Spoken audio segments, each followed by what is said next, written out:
सनातनियों के लिए कैलाश पर्वत का रहस्य हमेशा से एक पहेली रहा है, जो शिव का घर है, जहां तब से सर्व सिद्धियां मिलती हैं। ऐसे कैलाश की आखिर क्या कहानी है?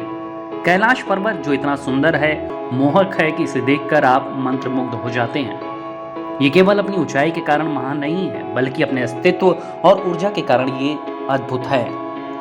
कहा जाता है कि यहाँ हर पत्थर, हर बर्फ की परत और हर शून्य कुछ कहता है, लेकिन क्या हम उस संदेश को सुन पा रहे हैं? ये केवल एक तीर्थ स्थान नहीं, बल्कि एक द्वार है। लेकिन सवाल है, ये द्वार किस ओर जाता है? किस लोक की ओर जाता है? क्या ये वास्तव में भगवान शिव का दूसरा धाम है? तिब्बत में स्थित ये पर्वत लगभग 21,778 फीट ऊंचा है। ये भले ही दुनिया का सबसे ऊंचा पर्वत नहीं है, लेकिन फिर भी सबसे पवित्र पर्वत माना जाता है। हिंदू धर्म, बौद्ध धर्म, जैन धर्म और तिब्बती बोन परंपरा चारों में कैलाश का विशेष स्थान है। ये कोई संयोग नहीं है, ये संकेत है कि इस पर्वत में कुछ तो असाधारण है। 4 महान नदियां ब्रह्मपुत्र, सिंधु, कर्नाली और सतलुज इसी पर्वत से निकलती हैं। ये केवल भूगोल नहीं, ये ब्रह्मांड की योजना है।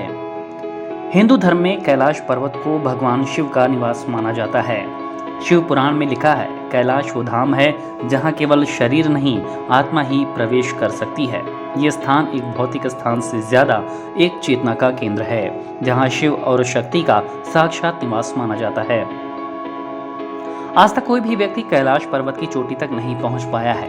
कई प्रयास किए गए, लेकिन हर बार कुछ ऐसा हुआ जिसने पर्वतारोहियों को वापस लौटने पर मजबूर कर दिया।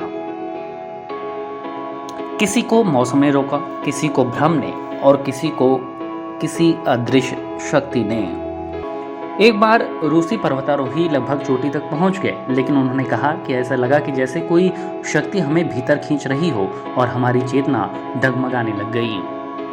तिब्बती लोग मानते हैं, जो कैलाश पर चढ़ता है वो धरती पर नहीं लौटता। कई यात्रियों ने अनुभव किया कि कैलाश की परिक्रमा करते समय कुछ स्थानों पर उन्हें ऐसा लगा जैसे वहां कोई सुरंग हो या कोई रास्ता भीतर की ओर जाता हो।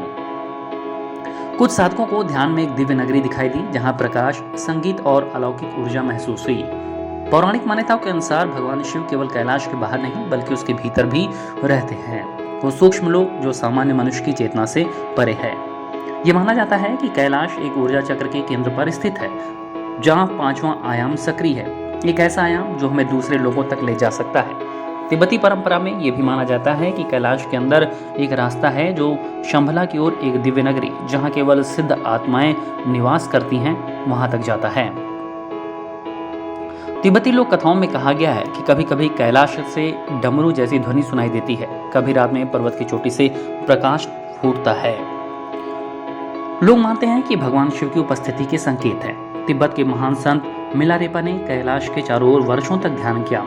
एक बार उन्होंने ध्यान में देखा कि पर्वत पर एक द्वार खुला, जिससे दिव्य प्रकाश और नाद ध्वनि निकल रही थी। लेकिन तभी उन्हें एक आंतरिक संदेश मिला, ये द्वार केवल उन्हीं के लिए है जो तप और त्याग की पराकाष्ठा पर पहुंचे हैं। कैलाश पर्वत पर ध्यान करने से शरीर में कंपन, ब्रह्मध्वनि और ऊर्जा का अनुभव होना सामान्य बात मानी जाती है। कई यात्रियों ने कहा कि जैसे ही वे पर्वत के पास पहुंचे, कोई अदृश्य शक्ति उन्हें रोक रही थी। कुछ को रहस्यमय स्वप्न आए, कुछ ने खुद को किसी अन्य आयाम में पाया।